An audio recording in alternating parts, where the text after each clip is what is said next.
جژنی قەوڵتاس کە جژنێکی تایبەتی کاکەیەکان و یارسانەکانە لە هەرێمی کوردستان و جیهان لەو شوێنانەی کە پەیڕەوانی کاکەی و یارسانی لێن ئەو جژنە بە جژنی سێشەوەی یارانیش دەناسێنرێت و هەروەها ئەم جژنە وا دەکات کە ساڵە گرنگێکی زۆر بە پرسی پێکاتەکان بدرێت هەرێمی کوردستانیش بە هەمان شێوە گرنگی بە پرسی پێکاتەکان و پێکەوە ژیان و یەکتر قبولکردن دەدات. من زیاتر قسە دەکەم سەبارەت بەم باسە لە هەرێمی کوردستان بە تایبەتی کە پێکاتەکان بارودۆخیان چۆنەوە داواکاریەکانیان چین. بەڕێز ڕەجەب کاکەیی ڕاوێژکاری ئەنجومەنی کەمینەکانی عێراق لەگەڵم دەبێت، لەگەڵ بەڕێزیان زیاتر قسە دەکەم سەبارەت بەم بابەتە. بەڕێز ڕەجەب ئەم کاتت باش، جژنیشتان لە پیرۆز بێت. ئەمەوێت سەبارەت بە بارودۆخی پێکاتەکان بە تایبەتی کاکەی و یارسانەکان لە هەرێمی کوردستان و عێراق لە بەڕێستان بپرسم ئێستا لە چه بارودۆخێکتان؟ سوپاستان دەکەم. سەرەتا جژنی قەوەڵتاس پیرۆز بێ لە خۆتان و لە بینەران و هەروەها سوپاسی ئەو کەسایەتی و لایەنانە ئەەکەم کەوا پیرۆزبایان لێ مەگەل کردووە و سوپاسی قونسڵخانەی ئەمریکاشەکەم کە ئێوە ئێستا کردانە بەشێک لە هەواڵەکان و هەمیشە ئەوان پشتگیری فرەچەشنی و هەمەڕەنگی بوونە لە هەموو شوێنێکە لە ئاستی جیهانە. یەک ڕوونکردنەوەم هەیە خاتون جەناب هەمووتان سێشەوە یارسان سێشەوە نییە، ڕاستی کەس نییە بە شەو نان بخوا بخەوێت و نان بخوا لەو حەقە عیانی سێ ڕۆژەیە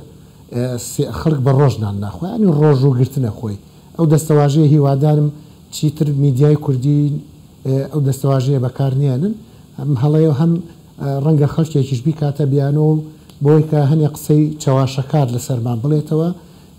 تۆمەتی ناڕەواژ بۆمان دروست بکرێ بەهۆی ئەو دەستەواژەکەلەوە. ڕەوشی پرسیارەکەتان لەسەر ئەوەیە ڕەوشی پێکاتەکان باشتر وایە بڵین کەمینەکان لە هەرێمی کوردستان لە چاو عێراق زۆر باشترە، چکۆی کە لە عێراق بینرێ بەڕاستی بارودۆخێکی ترسناکە هەم بۆ کاکەکان و هەم بۆ کەمایەتیەکانی تریش کە لە عێراق ئاژێن ئەبینین ڕۆژانە کۆچکردن هەیە، کۆچکردنی بە کۆمەڵ بۆ کەمایەتیەکان کە ڕۆکەنە دەرەوەی وڵات بە تایبەت ئەبینین بۆ نمونە ئێستا پێشەوەی کەم لەگەلەوەی قسە بکەم باسی ئSD ئەکرا ژمارەیەکیان وت 320,000 کەسیان وت لە ئەڵمانیا، لە دەرەوەی ئەڵمانیا چەندیتر هەیە. هۆکارەکانی ئەم کۆچ پێکردنە چین؟ ئەوەیە یەکتر قبول نەکردن هەیە لە شوێنانە، ئەوەیە کە ئەوی تر قبول ناکرێت، بەڵام لە ناو ئیدارەی حکوومەتی هەرێمە ئەو یەکتر قبولکردنە هەیە و لە ڕووی یاساییشەوە شتی باشی بۆ کراوە. یەکەمیان کە ئەوەیە یاسای ژمارە 5 ساڵی 2015 لەلایەن پەرلەمانی کوردستانەوە تەشریع کرا، دواتر سەرۆکی هەرێم تەزدیقی کرد و سەرۆکی حکوومەتی هەرێمیش گشتاندنی کرد بۆی ئەوە بۆ مای ئەوەی کە لەو کابینەی ئەو سەردەما ئەو پرۆژەیە بکرێ و لە کابینەی پێشووتریش کابینەی جەنابی کاکنێچیریش لە وزارەتی ئەوقاف بەڕێوەبەرایەتیەک دروست کرا بۆ کەمایەتی ئاینەکانی تر و ئەم جارەیان لەم کابینەیشە وەزیرێک دانراوە بۆ کاروباری کەمینەکان، ینی خۆی لە خۆیەوە شتێکی باشە دڵخۆشکەرە. هەر پشت بەس بۆ یاساییشە ساڵی 2015 بۆ کاکەیەکان پەرلەمانی کوردستان دانیشتێکیان کرد لە پارێزگای هەڵەبجە و کاتەکە دەمدرا پارێزگای هەڵەبجە هەبێ لەوێ پەرلەمانی کوردستان کاکەیەکانی هاواریەکان داوایەکیان هەبوو کە کۆتا بۆ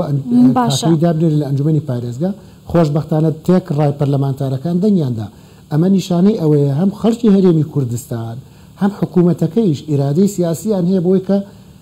ئەم پێکاتانە ئەم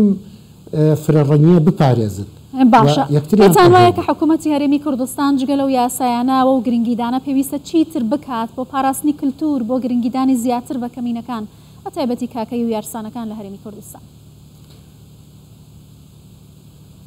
بەشێوە گشتەکە یاسا تەنیا بۆ کاکەی دەرناکرێ، یاسا بۆ هەمووان دەرەکرێ. گرنگە یاسای ژمارە 5 هەموار بکرێتەوە تۆزێک گۆڕانکاری تریاتیا بکرێت بۆی کە مکی فراوانتر بێ، فەزایەکی گشتگیرتر بەکاربێنێ، دوو ڕەدعی تیا بێ، ینی بەرپەشدانەوە ئەوەی پارێزی پاراستنی مافی کەمینەکانە ئەگەر نەپارێزرا لەلایەن خەڵکانێکەوە ئەبینین ئەو کاتە پێویستەکان ڕەدعی تیا بێ. ئەمە یەک. دوو لە بواری پەروەردە گرنگە فەرهەنگ و مێژوو ئەدەبیاتی کەمینەکانی تریش چی نەتەوەیە چی ئاینیە لە ناو پەرۆگرام و خوێندنی کوردیە هەر هەبێ بۆی کە تاکی کورد معقول نییە تاریخی ئەرجەنتین و مەکسیک و ئەڵمانیا وڵاتانی تر بزانێ و تاریخ و مێژووی دراوسەکەی خۆی ئاشنا نەبێ پێی ئاشنا نەبێ بە هەنێشتی گرنگی بایەخ پێدراوی تەنیشتی ماڵەکەی خۆی بۆیەوە گرنگە زۆر باش لە بواری پەروەردەیە گرنگە چاکسازی بکرێ مەسەلەی کۆتایە بۆ کەمایەتی ئاینەکانی شیوادارین کەمینە ئاینەکان لە کوردستان پەرلەمانی کوردستانە بۆ هەڵبژاردننی ئایندە کۆتایان هەبێ بۆی کە نوێنەری ڕاستەقینی خۆیان هەبێ لە ناو پەرلەمان بەڵێ بەڕێز ڕەجەب کاکەی ڕاوێژکاری ئەنجومەنی کەمینەکانی عێراق زۆر سپاس لە کەرکووکەوە لەگەڵ کوردستان 24